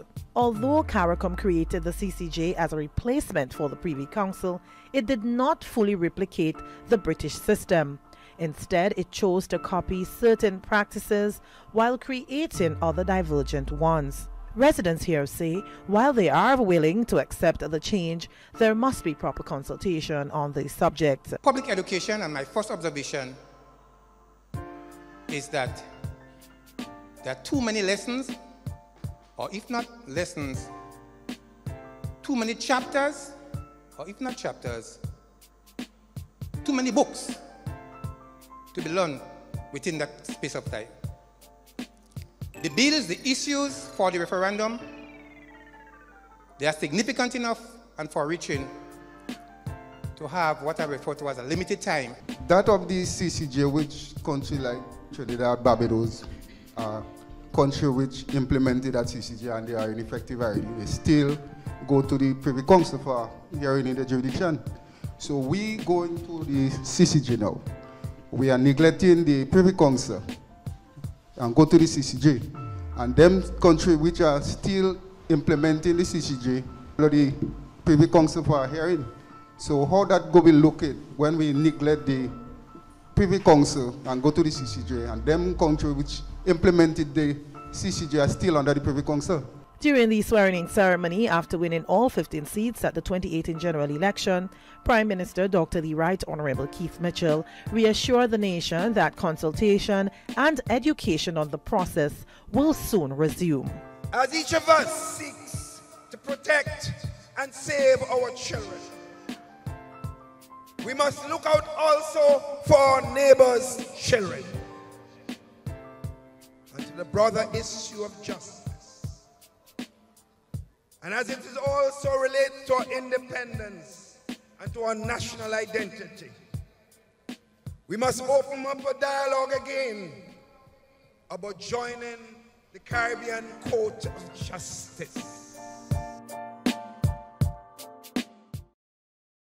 Stay up to date with all that's happening with the new National Party, NNP. Send us a message via text or WhatsApp on 405-8683 with your name, email, and constituency. Stay in the know with NNP. Get updated.